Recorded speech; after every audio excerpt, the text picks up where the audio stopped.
Hey guys, Pat here from Rain Country. Today I'm building a bearing puller.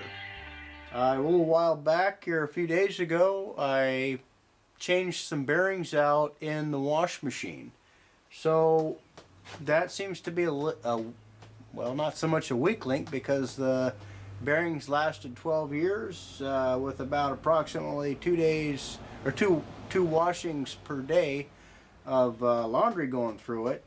But I just thought this would be a handy thing to make, just in the event that I have to pull some bearings and something else. I have a bearing press, but I don't have a bearing puller for this particular type of application. So this might come up in the future. So anyway, I'm over here at the drill press, and I'm making one of the parts for this puller.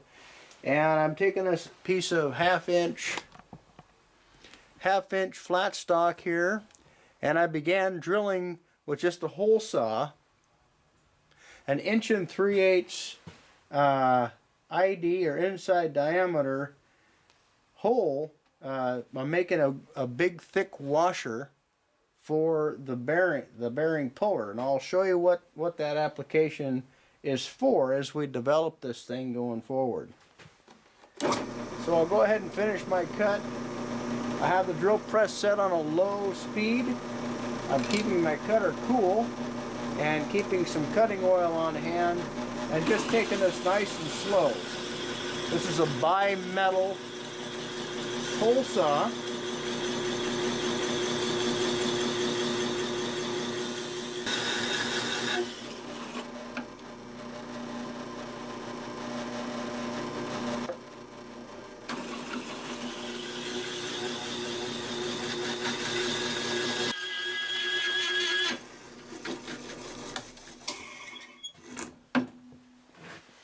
Okay, I cut just a little bit of a donut out of here. I have the drill press set up to where it spins a little bit freer because I don't want to break any bits or anything like that. So when I pull too hard on the surface here, I don't pull too hard on the bit, so I don't break any teeth off. You know, of course, if you guys have ever worked with a drill press before, you want to make sure that everything is secure and won't move on you, obviously. And wearing eye protection and all that good fun stuff is necessary as well.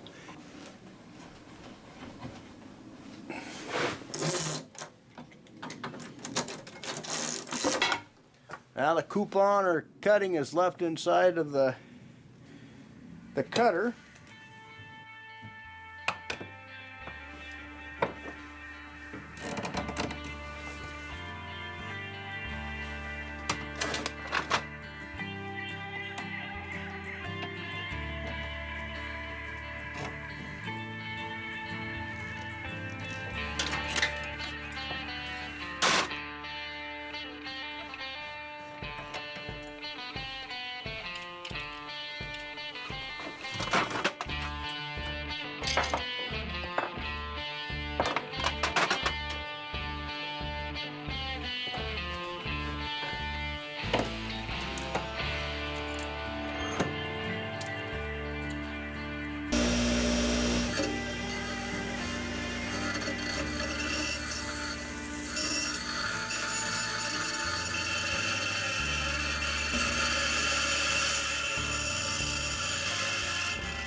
So here are the old bearings for the wash machine.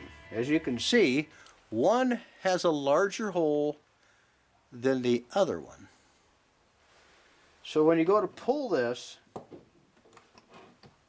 you have to pull the small one first in order to remove it from the wash machine basket or wash tub, the housing, whatever you want to call that.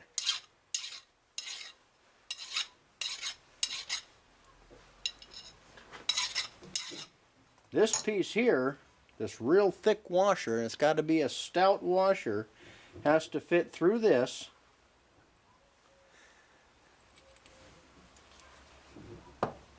And rest on the back side of this bearing, which it just does. Okay. Now what I have to do is drill this hole big enough to accommodate this large threaded stock here, this ready rod. What I found out removing these old bearings is that you need a pretty stout ready rod, because the smaller stuff that I used was this diameter, and it was stripping out the threads on the ready rod as I was trying to pull these out of the wash tub. So the wash tub rotates on these big bearings here, and it's a front loader. So I just want to clean this up a little bit, get all the rough burrs off of it. As you can see, I got a pilot hole right in the middle because of the cutting of the hole saw, and I have to cut it so it'll accommodate this here ready rod.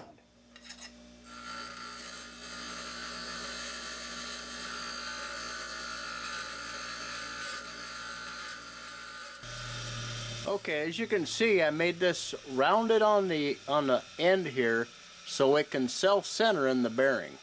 So remember, this is a small bearing.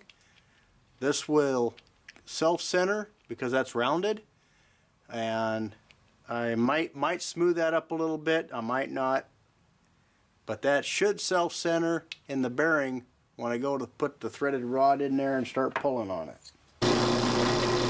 So next, what I'm doing here is drilling. I'm going to drill and tap the center of this big washer I'm building here.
Set up to cut a 5/8 inch hole in this back plate here.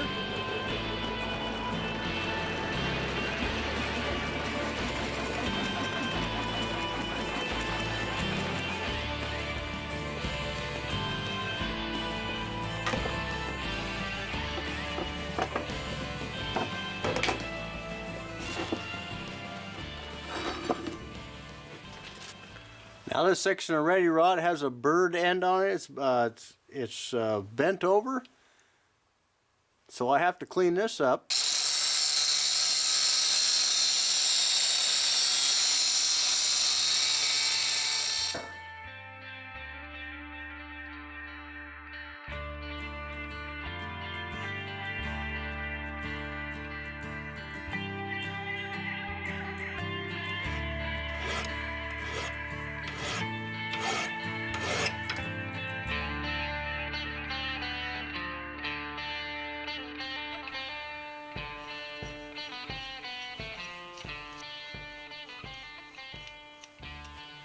Okay, that works good. Okay, here's the setup that we're aiming for. This bearing has to be removed first, as that's got the smaller opening. And the only way you can pull this bearing is pulling it back this way. So, from this other side, I insert this through that larger opening. And then that will center in that smaller bearing. Now this plate will go on the back side and go on the housing that the bearing is actually setting in. Okay, so the bearing might be sitting back here a certain distance. The backing plate goes up against the bearing, the housing that the bearing rests in. I can take this nut, roll it clear down to the plate, and then keep tightening, and it's going to pull the bearing out. So it'll be now when I run this all the way into the plate will act as a backing, and then I can just go ahead and pull that bearing. You know, this plate will keep working this. The plate will keep working this way until this centering mechanism centers against the bearing, and it'll pull it out.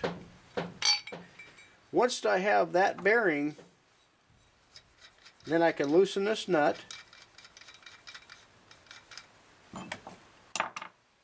pull the plate, pull the bearing, and then I just have this bearing here left. Now in order to pull this bearing, I need a plate on the back side of that. This nut here will go just on the inside of that bearing there.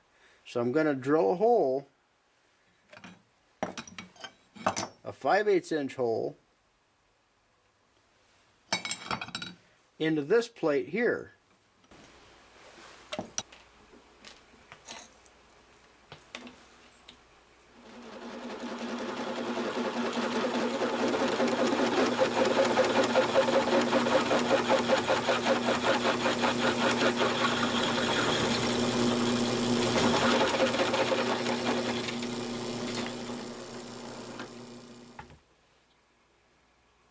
Okay, so if this bearing has to be pulled this way,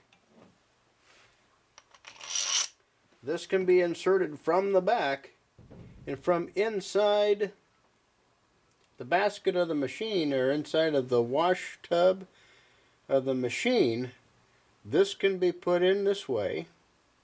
The backing plate can be put on as such against the housing that holds the bearing. And then I could run this nut in against the back plate, this backing plate, and whatever the housing, however deep that housing is for this bearing, makes no difference, because when I tighten this down, this will adjust and go up flush against the housing for the that holds the bearing. And so I run this in, and eventually this will pull that bearing out towards the inside of the wash machine tub. So that should work the next time I go to change out bearings in the wash machine. And it should only cost me $20–$30 for a bearing set and seal for that wash machine bearing replacement. So I'm going to go ahead and get this set all put together, and the next time I need it, hopefully I'll be able to find it. Now the other thing I forgot to mention is I can cut this ready rod shorter as to however I need. Matter of fact, I think I only need about half of this, but I won't know until I go to replace it again, that particular width of that housing that's sitting in. So I don't want to cut this off until I know exactly how long it can be. I can leave it this long. It just takes longer to run the nut in and out. That's the only downside of keeping it long. But also by keeping it longer, I can use it for different bearing applications as well. Hope this helps you out. Thanks for watching. Thanks for hanging out in the shop. Take care and God bless.